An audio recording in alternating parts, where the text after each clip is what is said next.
bem-vindos à Live Store Claro, a sua loja em tempo real. Eu sou Gabriel Villa. Eu sou João Carvalho. E começa agora o Morse. Com as principais notícias e tendências de tecnologia e inovação com aplicação prática ao mundo dos negócios. E essa semana foi quente, né? Muita notícia. E com notícias que têm a ver com a pauta do dia, que inclusive foi recomendada por vocês que nos acompanham aqui na TV e também nas redes sociais. Então não deixe de mandar suas dúvidas e sugestões, porque ajuda a gente a trazer o que vocês querem realmente saber.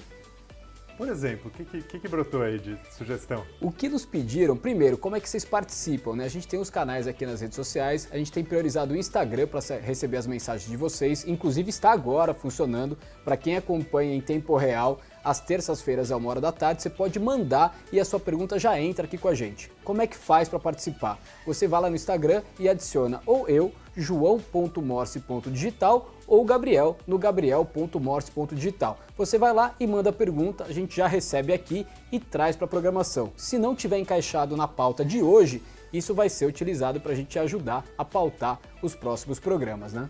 Aliás, foi demais. Essa semana a gente recebeu vários comentários de pessoas que engajaram com o programa da semana passada, que foi incrível também. A gente falou sobre marketplace e como que isso tem mudado as relações entre as empresas no mundo digital, nos e-commerces e por aí vai, né? Exatamente. E aí algumas das perguntas que nos trouxeram aqui, tanto durante a programação e até depois pelo Instagram, foi como utilizar a inteligência artificial para melhorar a experiência com o usuário. Eu achei uma pergunta super interessante, porque tem tudo a ver com o mundo que a gente vive hoje em dia e, coincidência ou não, acho que o tema está quente. Algumas das notícias que tiveram nesses últimos dias que a gente trouxe aqui hoje têm a ver com esse assunto. Empresas que estão utilizando os dados, sejam dados próprios ou dados de terceiros, para criar melhor experiência, seja de onboarding, né, que é quando você traz um cliente novo para dentro, seja para você otimizar a relação já existente, seja para você angariar novos clientes. Então essa é a pauta que a gente vai aprofundar aqui.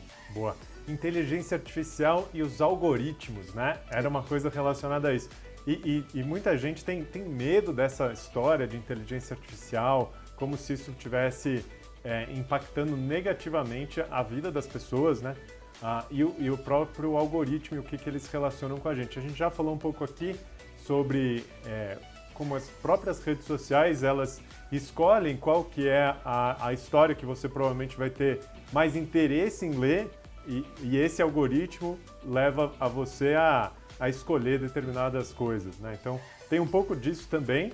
A inteligência artificial é muito mais do que isso e a gente vai trazer aqui. Qual que é o caso de inteligência artificial para hoje? Legal, tem algumas questões super bacanas que estão acontecendo e a gente trouxe para hoje. Primeira notícia, e aí antes da notícia eu quero fazer uma pergunta para vocês e na verdade aqui para o Gabriel.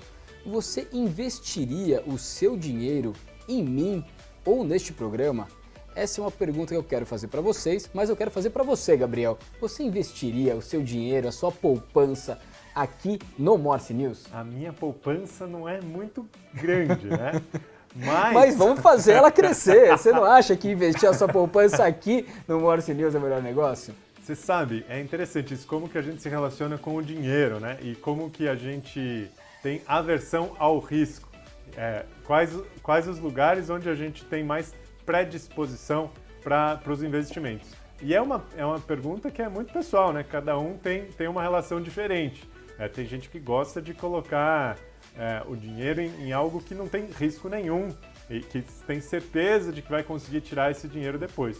Eu acho que você não teria risco nenhum também, né, João? Eu queria saber o seguinte, você está dizendo que o Morse é arriscado, é isso?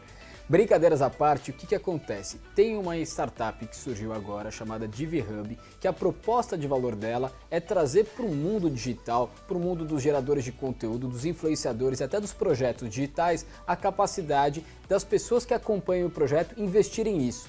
E o conceito é muito interessante. Quem está acostumado a investir em bolsa de valores e comprar ações de empresas são pessoas que acompanham as empresas, acompanham índices econômicos, acompanham a política e sabem como que esses fatores externos podem influenciar de forma positiva ou negativa algum ativo, né? Seja lá uma ação de uma empresa ou algum índice econômico, e vão fazendo ali o seu trade comprando e vendendo. Agora tem gente que não necessariamente acompanha tanto esse mercado, não entende este mercado, mas entende muito do nosso mercado digital. Quantas vezes você já não se viu pensando, nossa, esse perfil do Instagram vai explodir, ou nossa, esse conteúdo aqui vai ser muito legal, e aí você fica ali imaginando isso, mas você não consegue apostar naquilo, colocar o seu dinheiro ali.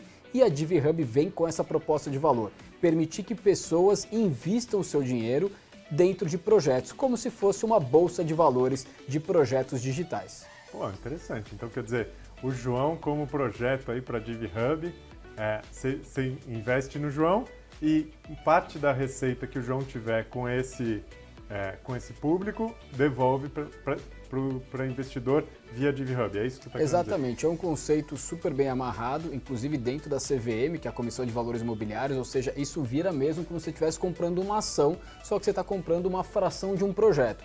Então o projeto é colocado lá, existe ali um valor desse projeto, ele é fracionado em pequenas cotas e você pode comprar uma cota do projeto e aí depois quem captou esse dinheiro, quem recebeu, vai prestar contas e obviamente trazer os resultados para quem investiu. É um conceito super novo, não estamos falando aqui para ninguém sair investindo sem parar para analisar, mas é muito legal esse conceito de como hoje o mundo de produção de conteúdo, o mundo de projetos digitais começa a encontrar cada vez mais formatos diferenciados e inovadores de viabilizar. Porque tem muita gente que tem uma ideia interessante, tem uma ideia legal, mas não tem o financiamento mínimo para fazer esse projeto começar. Tem que rolar aquele disclaimer, né? O Morse não é definição de investimento, a gente não está querendo dizer que é para você investir no João, né? Muito pelo contrário, mas tá aí, né? É verdade. Eu acho que é interessante falar sobre isso, de investir em influenciador, nesse mundo que, cara, volta e meia o cara é cancelado por aí e tal, tudo mais, né? Então imagina o dinheiro das pessoas que investiram, você vê que claramente eu sou avesso ao risco, né? Exatamente. Quando você fala nisso, antes de pensar em como que isso pode crescer, eu tô pensando que pode acontecer alguma coisa que eu vou perder meu dinheiro lá, né? Exatamente. Agora, por que a gente está falando disso aqui? E aí tem a ver com a continuidade da nossa pauta. Saiu uma pesquisa que quiseram entender dos consumidores como é que está essa relação com as lojas físicas. Então, no período pré-pandêmico, boa parte das pessoas preferia ter uma relação comercial com as lojas físicas. Apesar de ter o canal digital, as pessoas gostavam de ir lá, ter a experiência de ver o produto e ter uma experiência. O que aconteceu é que, nos últimos tempos, esse percentual vem caindo, a última queda foi de 11 pontos percentuais, então hoje a gente já tem quase 50% das pessoas já não querem mais ter uma relação com loja física. 50% é muito, é pouco? Depende de como a gente vai entender, mas no passado isso já chegou a ser quase 90%. E se a gente está trazendo essa notícia aqui, é porque os influenciadores, os geradores de conteúdo estão virando um canal de venda.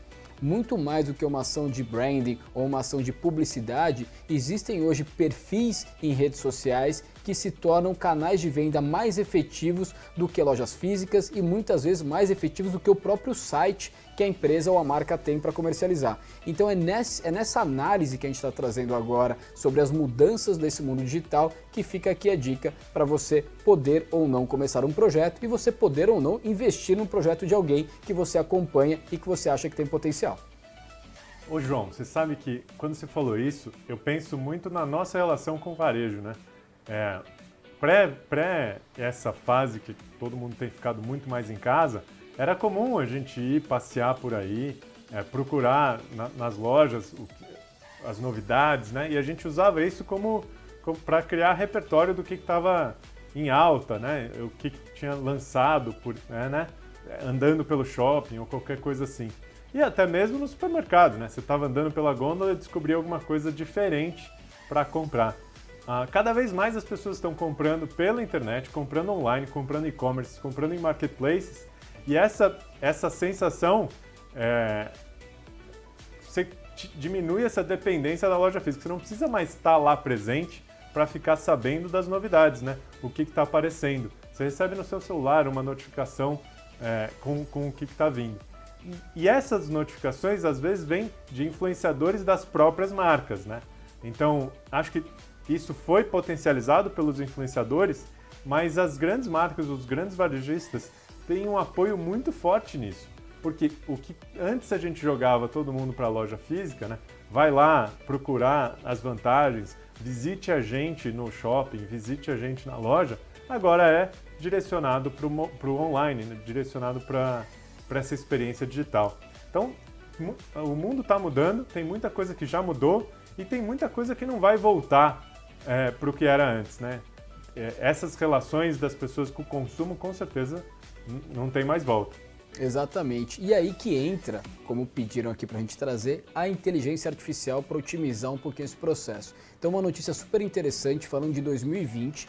De janeiro a dezembro do ano passado, as instituições financeiras receberam 618 milhões de contatos que foram atendidos via bot. Ou seja, 618 milhões de contatos que poderiam ter sido feitos numa agência bancária ou mesmo pelo telefone foram atendidos por plataformas digitais através de bots. Para você que está nos acompanhando e não sabe o que é um bot nada mais é do que aquele sistema automático de resposta. Então, quando você começa a conversar com alguma marca, ou aqui no exemplo, os bancos, e começam a vir perguntas automáticas que tentam ou já resolver o seu problema ou te direcionar internamente para a melhor área para te atender dentro do banco ou de qualquer outra empresa, isso é o bot. Então, olha a quantidade de atendimentos.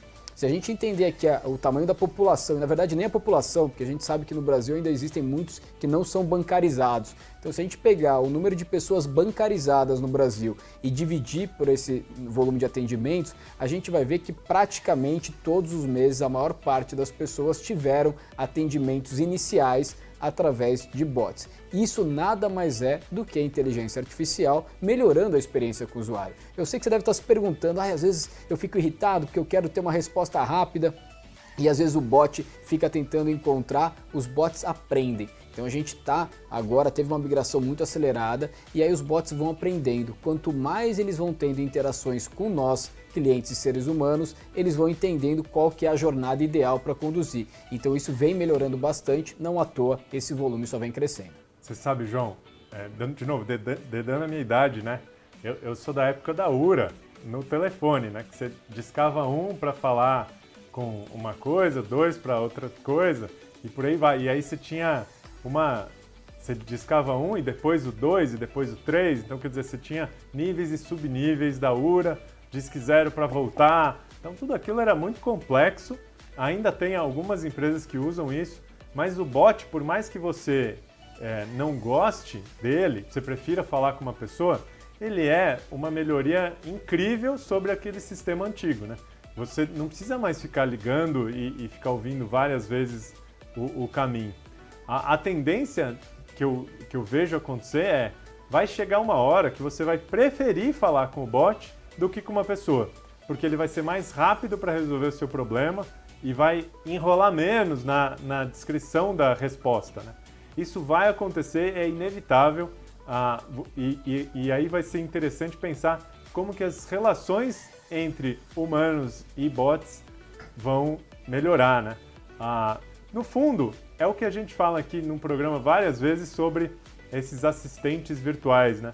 Esses assistentes virtuais, eles estão treinando a gente, humanos, a nos relacionar melhor com os robôs, no fundo, porque é um robô que está falando com a gente, dependendo do jeito como você fala, ele não te entende, mas você também pode ser treinado para falar de um jeito que ele vai entender melhor.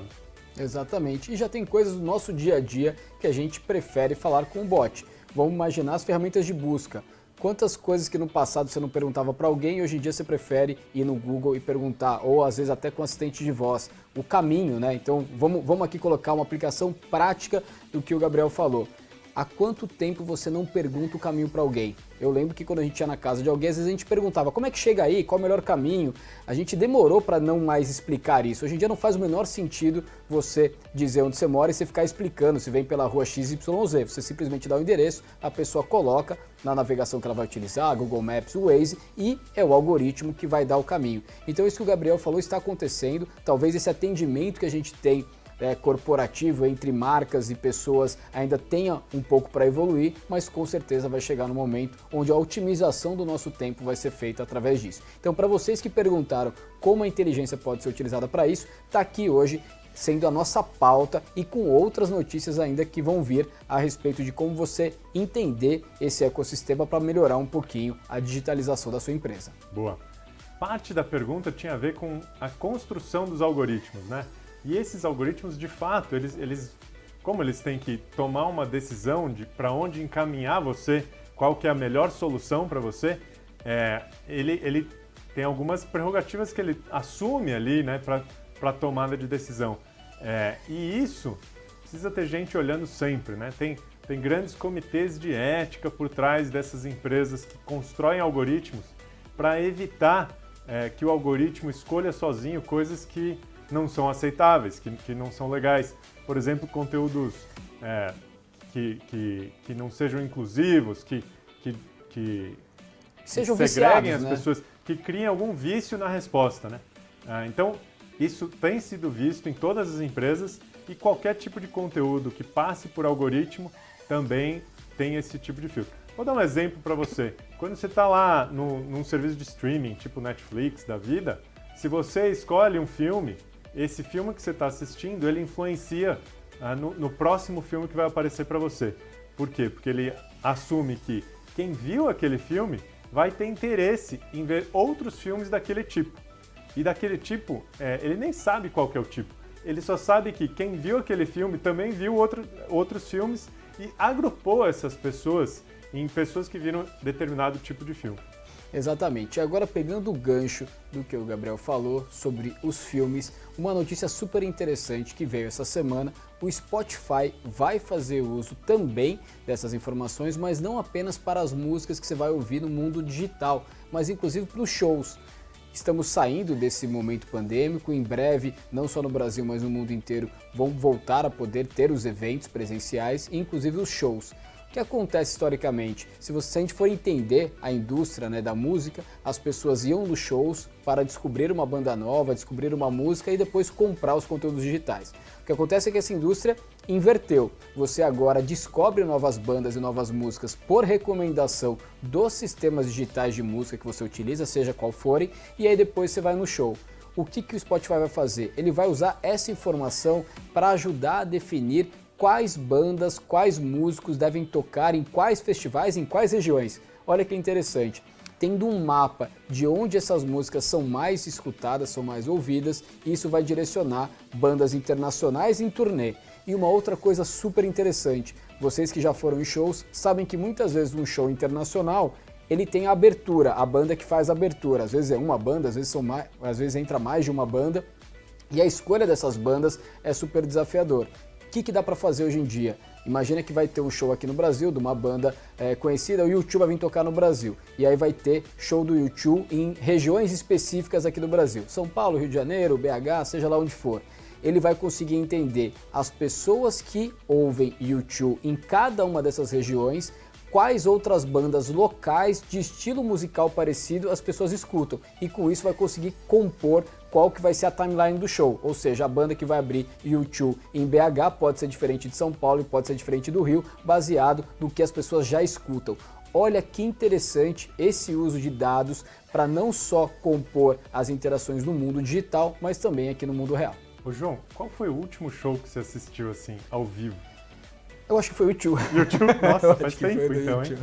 Faz tempo, o U2 veio faz um tempão. Faz um tempão, eu acho que foi. Boa pergunta. Boa pergunta. Inclusive, já que você falou, tem eu gosto muito de show, e aí tem um aplicativo super interessante. Gosta muito, mas não tem ido muito, né? É verdade, eu gosto muito, mas não tenho ido muito. Mas tem um aplicativo super interessante, eu nem sei se ele existe ainda, mas que tem esse conceito, ele se chama Bands in Town, né? Em inglês, a tradução para português seria as bandas na cidade. Ele integra com as suas contas do serviço de streaming de música, se não me engano, com o Spotify e com o Deezer. E aí o que ele faz? Ele vê as músicas que você mais escuta, você coloca onde você mora, qual é a região, você determina um raio, até quanto você se movimentaria para ir num show. Ah, eu iria até uma cidade do lado, eu iria para outro estado, eu iria para outro país, tanto faz, você define. Quando esse aplicativo vê que uma banda, que é uma das que você mais escuta, tiver uma turnê dentro daquele raio que você determinou, você recebe um aviso dizendo o seguinte: olha, vai ter uma banda que você está acostumada a ouvir, vai ter um show no raio que você se disponibiliza a ir até o show. Olha que bacana, né? Essas duas análises de você pegar o conteúdo que as pessoas escutam para, de um lado, direcionar até a curadoria do show e, de outro, simplesmente avisar para alguém que vai ter um show de uma banda que você provavelmente gosta e vai querer participar da apresentação ali ao vivo. Pô, divertido. Legal, né? Acho que estamos saindo, agora que está todo mundo vacinando, né? A minha timeline é isso, todo mundo da minha idade se vacinando, tá uma coisa super bacana de ver. Daqui a pouco a gente vai poder voltar em shows presenciais, né? Então, que em breve a gente possa tirar o atraso. Mas seguindo aqui, outra notícia super interessante, ainda falando um pouquinho do uso dos dados. Eu acho que a gente fala bastante sobre o uso de dados na publicidade, uso de dados para que você possa eventualmente vender mais ou você, enquanto consumidor, comprar melhor. Agora, existem formas de melhorar a experiência do produto. E tem um case super interessante que também é notícia dessa semana. A Jeep, fabricante de automóveis, está agora utilizando os dados que são coletados do automóvel, obviamente com a permissão do usuário, mas esses dados são tratados e aí a forma como você dirige o carro, quantidade de vezes que você dirige, o horário do dia, regiões, velocidade média, enfim, várias variáveis que são correlacionadas ao seu hábito de direção, podem ser compartilhadas, se for de seu interesse, para que você pague menos no seguro. Ou seja, se você é uma pessoa responsável, que tem, você dirige de forma responsável, você não extrapola limite de velocidade, você é cuidadoso, você provavelmente deveria ter um seguro mais barato. O difícil é a seguradora conseguir fazer isso. As seguradoras vão criando, na verdade, nichos de grupos de pessoas que, estatisticamente falando, dependendo de idade, região que mora e o carro que possui, estão mais ou menos expostos ao risco. Nesse caso, você vai conseguir individualizar, vai ser capaz de entender qual que é o risco da sua condução, da sua direção e, com isso, fazer uma precificação mais adequada para você. Interessante, hein, João? Interessante para quem dirige. Para quem dirige. Interessante para quem não é Ayrton Senna, né? Exatamente. Não é o seu caso, né? Você é o cara que ia falar, não, Jeep, é melhor você não ficar sabendo dos meus dados. Não, agora pai de família, eu vou lá calminho, dando devagarzinho e tal. Mas é super interessante e antes que vocês fiquem com a dúvida ou mandem aqui as dúvidas, é o seguinte, você tem o direito de compartilhar ou não. É muito parecido com o que a gente está vivendo hoje no mundo financeiro, né? Do Open Bank, o cadastro positivo. É a mesma coisa. Se você é uma pessoa que você tem suas contas em dia, você é um bom pagador, você provavelmente vai ter uma taxa de juros para ter um empréstimo melhor. Ou seja, você, por conta própria, vai querer disponibilizar esses dados. Então isso já acontece no mundo financeiro, inclusive agora com o Open Bank, que é um tema que a gente pode até explorar em outro programa aqui com vocês. E esse assunto está indo para outras oportunidades de prestação de serviço, como aqui no caso, o seguro de automóveis. Então, pessoal, se vocês querem falar sobre esse tema, mandem a sua mensagem para o joão.morse.digital, né? Ou gabriel.morse.digital no Instagram e aí a gente pode ouvir de você o que você acha sobre isso. Eu vou dizer, para mim é bom porque o meu carro fica em casa muito tempo, né? E é até injusto você pagar seguro como se você saísse de casa todo dia, se o seu carro ficar na garagem. Eu acho que pode ser legal. Por outro lado, se eu andasse muito, eu não ia querer divulgar os dados. E eu ia pensar, poxa, mas se eu não estou divulgando, provavelmente boa coisa não tem, né? Vai ter um prêmio nesse seguro, com certeza. Né? Exatamente. E, de certa forma, é uma ação social, sustentável, que vai fazer com que cada vez mais as pessoas andem no padrão, né? Andem não só no sentido de dirigir, mas que realmente façam a coisa certa, porque vão ter benefícios, inclusive financeiros, para isso. E falando aqui em perguntas, já estão chegando as perguntas, a gente vai encaixando aqui conforme dá. O Rodrigo Almeida mandou aqui uma pergunta para a gente, querendo saber o seguinte, e se no caso dele, é uma pequena, média empresa que não tem ainda tantos dados dos clientes dele, como que ele pode melhorar essa experiência? Rodrigo, super interessante, inclusive o programa no final a gente vai falar um pouquinho de soluções que podem ajudar nesse sentido, mas só para te dar uma dica simples e interessante. Na semana, acho que foi retrasada, a gente gravou um podcast com o Country Manager da GoDaddy. GoDaddy é uma das maiores empresas do mundo de registro de domínio. E ele passou para a gente o seguinte, qual é a importância de você entender dados abertos, que a gente vai falar daqui a pouquinho, para registrar o domínio. Olha que coisa simples. O domínio que você vai ter do seu website, ou seja, o que as pessoas vão digitar para te procurar, às vezes pode impactar e muito o seu negócio. Durante o podcast a gente descobriu, por exemplo, que o www.comoganhardinheiro.com.br está à venda por, sabem quanto? Gabriel, sabe quanto? 4 milhões. 4 milhões e meio de reais. Era o que eu tava chutando, cara. Você tava chutando? Eu achei que você tinha escutado o nosso podcast. Você escutou o podcast? Eu escutei um pedaço, João, desculpa. Tá bom. Me pegou no flagra aqui, cara. Peguei no flagra, mas o importante, 4 milhões e meio de reais é o preço para você comprar. Não estamos falando de comprar um site, comprar um negócio, simplesmente o domínio. Um domínio que você pagaria 40 reais para ter, ele está à venda por 4 milhões e meio. Por quê? Porque, e aí, Rodrigo, já encaixando aqui com a sua dúvida, existem ferramentas que mostram o que as pessoas estão mais buscando na internet. E isso ajuda você a direcionar a sua estratégia de produto, sua estratégia de conteúdo e seus canais. E eu acho que fica até meio óbvio, as pessoas buscam muito na internet como ganhar dinheiro. E aí, esse acaba sendo um domínio que recebe um fluxo orgânico de pessoas. Fluxo orgânico, para vocês que não conhecem, nada mais é do que um fluxo de pessoas que vai por conta própria procurar alguma coisa. Quando você não tem um bom fluxo orgânico no seu site, você precisa pagar por ele, você precisa comprar mídia. Então a conta provavelmente que fizeram desse domínio para valer tanto é que o que você vai ter de pessoas acessando por livre e espontânea vontade esse site equivale a você ter que gastar algo perto de 4 milhões e meio de reais em mídia se você quiser começar um negócio com uma outra URL, um outro domínio que não seja esse. Então já fica aqui a dica desde o começo, escolham muito bem qual que vai ser o site do seu negócio. Isso pode mudar desde o começo a sua experiência, a sua relação com os potenciais clientes. Você sabe, João, se eu tivesse 4 milhões, eu ia preferir colocar em influenciadores digitais como você. Sim. Do que comprar um domínio. Comprar um domínio ao mesmo tempo também tem muito risco atrelado, né? Vocês já perceberam que risco não combina com o Gabriel, né? Mas é verdade, assim, não estamos aqui, pelo amor de Deus, não estamos recomendando que ninguém saia pagando milhões num domínio, até porque eu acho que tem poucas pessoas no mundo que poderiam fazer isso. Mas já que entramos nesse tema, curiosidade também que a gente acabou descobrindo no podcast. Neste caso da empresa da GoDaddy, ela assessora a compra e venda de domínios. O domínio mais caro que eles já venderam ou assessoraram na venda, né, não era deles, eles fizeram intermediação, foi de 30 milhões de dólares. Estamos falando em cerca de 150 milhões de reais por um www.algumacoisa.com. Pô, então, mas agora conta, qual que era esse alguma coisa? Eles não abriram qual que era, até acho que por questões de privacidade, sim. Mas olha que interessante, uma empresa pagando este valor por algo tão simples quanto uma URL. Então, e daqui a pouquinho, para vocês que estão acompanhando a gente, mais para o final do programa, a gente vai trazer aqui dicas de ferramentas que podem ajudar você a entender para o seu negócio o que as pessoas estão buscando, quais são os termos, quais são os conceitos, como você cria esse seu mapa, a gente chama de nuvem, né? A sua nuvem de palavras que você deve ter, não só aqui no seu domínio, mas na sua estratégia de comunicação, de geração de conteúdo, de abordagem, até para explicar o seu negócio. É muito mais simples você explicar o seu negócio usando termos e palavras que as pessoas já estão acostumadas a usar no dia a dia. Mas antes disso, eu quero dar uma dica para você que está montando uma empresa, está pensando em criar uma marca sua, qualquer coisa que o valha, decidiu por uma marca, antes de sair usando, antes de fazer um logo para ela, uma imagem, qualquer coisa, vai lá e tenta procurar essa sua marca na internet, www.asuamarca.com ou www.asuamarca.com.br.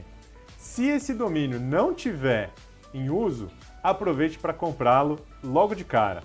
Porque, e se esse domínio tiver em uso, se alguém estiver usando, pense em outro nome.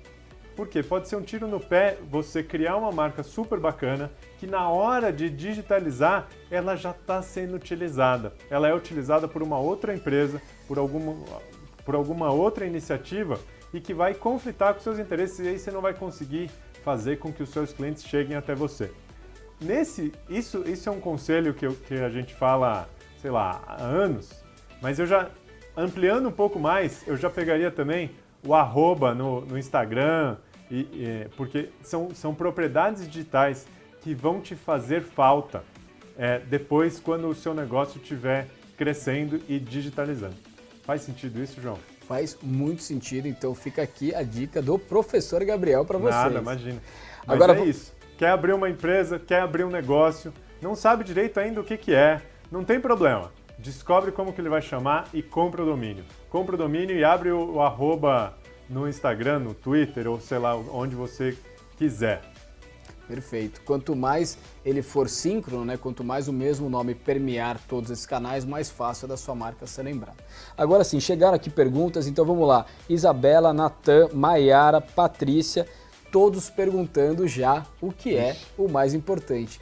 Como encontrar essas palavras-chave, como encontrar esses termos que estão sendo mais pesquisados. Então aqui a gente entra na parte do programa de hoje que a gente traz as dicas de ferramentas e soluções. Então, como sempre, a gente traz aqui um pouquinho de notícias e conteúdos para você se manter atualizado sobre tecnologia e inovação que são aplicáveis ao mundo dos negócios, e a outra metade a gente vai sempre trazer recomendações dessas ferramentas que você pode utilizar, sempre trazendo algumas que são gratuitas ou pelo menos com a versão freemium para você experimentar, e às vezes a gente traz também algumas que são um pouco mais elaboradas, que demandam sim um investimento maior e vai depender muito do seu estágio de maturidade do seu negócio, o quanto vale a pena você já investir mais ou menos em cada uma dessas ferramentas. Boa.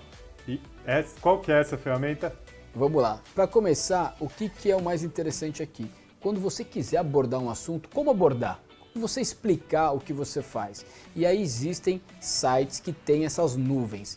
Então, se você quiser acompanhar aqui as ferramentas, primeiro eu recomendo você acessar o www.morse.tv.br, que é aqui o nosso programa na TV, e lá tudo que a gente está falando aqui, sejam conteúdos quanto as ferramentas, vão estar lá disponíveis para que vocês possam clicar, acessar. Então vai ficar disponível inclusive depois, se você quiser acompanhe a gente aqui com conteúdo e depois você já deixa aberto para vocês com calma analisarem as ferramentas. Mas a gente começa pela ferramenta mais simples e talvez uma das maiores que existem e que é 100% gratuita, que é o Google Trends. Você conhece o Google Trends? Cara, eu conheço o Google Trends e eu vou te falar, eu me divirto muito no Google Trends. Às vezes, aliás, eu uso o Google Trends na insônia. A gente estava falando um pouco sobre isso, né? Às vezes você quer saber como que está a relação entre as palavras e tudo mais. O Google Trends é muito fácil de usar e você pode colocar vários termos ao mesmo tempo e ele te mostra qual que tem mais influência.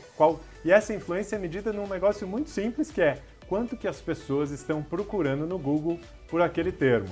Então, assim, você quer saber se vacina está em voga ou Covid está em voga? Coloca lá, vacina versus Covid e vê quanto que um está sobre o outro. Mas aplicado nos seus negócios. Você quer, digamos que você queira abrir uma paleteria mexicana. Aí você vai lá, coloca lá, paleteria mexicana. Você vai ver que teve um pico super forte 2, 3 anos atrás e depois caiu. E talvez esteja voltando agora por conta do verão, sei lá o quê. Não agora, né? Mas é mais ou menos isso. Ou, no inverno, vamos falar sobre fondue. E aí você coloca lá o termo fondue e vai ver o gráfico dele crescendo nas buscas por fondue em função da temperatura. E aí você pode fazer esse filtro e cruzar tudo isso. É super divertido, você amplia muito a sua percepção sobre como que as pessoas estão se relacionando com o mundo digital. Tá? Exatamente. E aí, quando você quer aproveitar conteúdo para comunicar a sua marca ou produto, existem duas formas de você fazer isso. Você pode começar uma conversa do zero, ou seja, você vai escolher um assunto e você vai tentar que as pessoas que te acompanham ou que poderiam te acompanhar entrem nessa conversa. Isso é muito mais desafiador porque você está fazendo um movimento não só de se apresentar, mas de criar uma pauta nova. Outra coisa que você pode fazer é entender conversas que já estão acontecendo no mundo digital e você pegar carona nela. Só tomar muito cuidado para você saber entrar no momento certo, mas é uma forma mais fácil e rápida. Vou dar um exemplo aqui. Começou há pouco tempo atrás a brincadeira em torno do cringe, que é um termo utilizado para falar sobre como as gerações são diferentes nas palavras e na forma como se expressam. Isso foi explorado por marcas, por profissionais, por influenciadores, então era uma conversa que já estava acontecendo e ainda está acontecendo no mundo digital, e aí quando você pega carona, é mais fácil de você pegar essa inércia. O cuidado que você precisa ter é para você entender todo o contexto, para você não errar o tom, não errar a comunicação, às vezes achar que a conversa das pessoas está indo para um lado e você vai para o outro, e às vezes entender que o mesmo tema ele pode ter interpretações e ele pode ser aproveitado de formas diferentes por clusters diferentes. Então, nesse tema específico, tinham jovens, né, falando sobre como outras pessoas de outras gerações eram, vamos dizer assim, inapropriadas ou colocavam termos que não eram interessantes, e teve pessoas de outra geração dizendo, não, é isso mesmo, eu gosto de ser assim, eu não vou mudar, eu acho que mudamos de geração e faz parte. E aí precisa entender, a sua marca, ela quer se relacionar com qual dos clusters? Ou ela quer estar nos dois e tendo uma comunicação que faça sentido para cada um? Então, você ir atrás desses termos é super interessante, que você pode ir tanto do Google Trends como outras ferramentas como o Twitter, que tem os Trending Topics, que trazem sempre quais são os termos mais compartilhados nos últimos tempos. Ô João, você é cringe?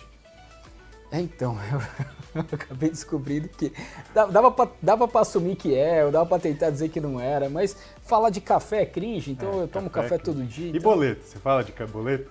Eu prefiro esquecer dos boletos. Deixa o boleto pra lá. Não, agora é tudo Pix.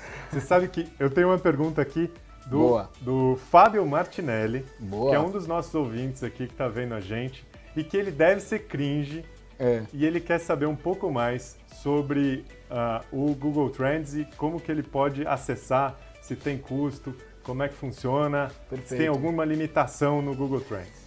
Perfeito. Bom, o Google Trends, ele nada mais é do que uma interface gráfica que ele pega tudo que é buscado no Google e ele tenta trazer para uma forma visual. Existem outras ferramentas que são um pouco mais elaboradas, o Google Trends ele tem limites, basicamente você vai ver os termos que estão sendo mais buscados por região, então isso é interessante, se a sua empresa tem uma atuação local, você consegue entender quais são os termos que são buscados mais localmente e você pode fazer isso que o Gabriel comentou, de você comparar uma coisa com a outra. Então eu quero comparar um termo X com o termo Y, então às vezes você está na dúvida de qual abordagem dá para o seu negócio, você consegue comparar, no caso aqui, vacinação, por exemplo, com o Covid, então, e tem termos que são interessantes, né, que um muda conforme o outro. Tem uma pesquisa que a gente fez há um tempo atrás, foi super interessante, sobre delivery de pizza. Como caiu o número de pessoas procurando por pizza delivery, telefone e as pessoas buscando pelas plataformas já existentes de pizza, de entrega de alimentos. Então, isso quer dizer, super... não é o delivery de pizza que caiu, não, é a forma como as pessoas migraram. Olha Exato. só que belo exemplo de marketplace, inclusive, né? Exatamente. É isso aí, muito bom. E tem outro aqui, eu não me recordo de cabeça, mas depois a gente pode compartilhar. Por exemplo, pessoas que começaram a buscar por coisas relacionadas à limpeza, né? Então, álcool gel, limpeza, desinfetante, como você desinfetar as coisas. Então, com todo esse movimento que a gente passou do Covid, as pessoas passaram a se preocupar não só com a limpeza relacionada ao Covid, mas também começaram a lembrar de outros itens, que é outro super interessante que as pessoas começaram a procurar. Eu esqueci o nome agora, é como se fosse um armarinho para você guardar sapato na entrada de casa. Porque sapateira, bem lembrado. Porque as pessoas começaram a ter o hábito, quem ainda não tinha, de quando chega da rua não entrar com o sapato ou com o tênis dentro de casa. Começou a ter isso, obviamente, pensando, o boom foi por causa do Covid, mas as pessoas lembraram que existem várias outras bactérias na rua que você pode não necessariamente querer trazer para dentro de casa.